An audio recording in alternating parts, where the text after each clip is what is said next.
relationships that were crazy. You think? Yeah, but you know what? I thought that all that craziness meant that it had to be a good thing, you know, the real thing. But I'm over crazy, because crazy gets in the way. Oh, you think this isn't crazy?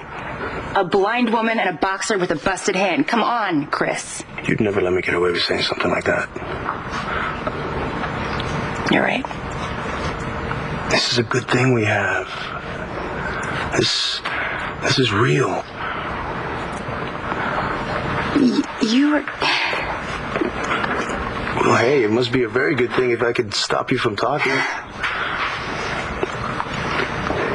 Look, I'm not John McBain. I think you deserve so much more than that. But I know you're dealing with a lot right now, and I can wait. So, when you're ready, you just let me know.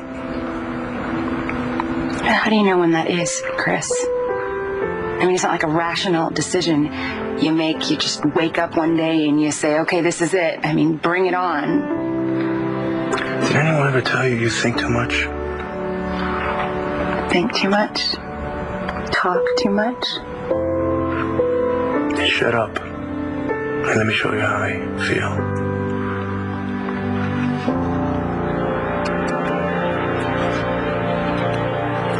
Look, Antonio, I know you like Nash. I do, yeah, he's a good, decent man, and I admire him for backing off when it was good for his daughter. Now, he could have made things real ugly. Well, I don't think Nash is going to be the kind of guy who's willing to stay in the background for long. I mean, he could come for Brennan at any time, and I'm sure he still wants to get through to Tess. If I were in his shoes, I'd do the same thing. But when he comes back, that's what I'm afraid of. That you might back him. Something you might want to think about, Clint. If Nash gets his way, we may never see Jess again. Antonio, my daughter's going to be a different person. Whether you or I like it or not. A complete person with a complete set of memory. Part Jessica, part Tess. I can accept that. Are you sure? Okay. I guess I'm a little scared. How this new person is going to feel about Nash.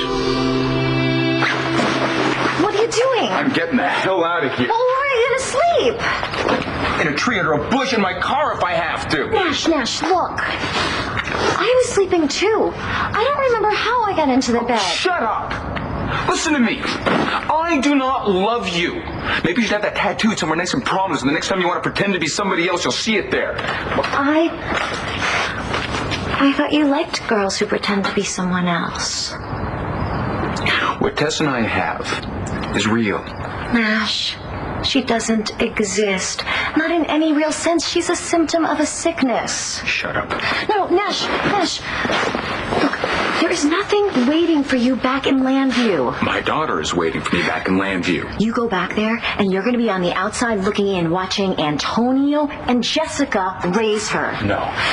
Nash, look, I don't want to hurt you. And I don't even want a commitment. I just thought two old friends could find comfort in one another. Maybe have a little fun. Remember fun? You knew? I didn't know specifics. I knew that there was something wrong, and I refused to admit it to myself. How did you know? Because those mornings always started out the same. I would wake up exhausted, as if I hadn't slept at all. I'd go into your room to get you up, and I would find you under the covers, fully dressed. And I just decided that was your problem, that it had nothing to do with me. I thought that you maybe had gotten dressed while you were still asleep, or maybe you were sleepwalking. And I made you get up. I never questioned why we were both so exhausted. I never, ever asked why I was waking up with makeup on, because that would have meant that I was losing time again. You were scared. Yes, I was scared, but so what? All those mornings, baby, after you had been dragged to a bar by a tramp with your mother's face, after you had been abused, I made you get up and go to school. Mom, I can't stand this. I really cannot. I cannot stand thinking about what your life was like, because, you see, if only I'd spoken to the doctor and told him about the blackouts, if I had told Clint that I didn't know what had happened the night before, or that you were waking up fully dressed, he would have known.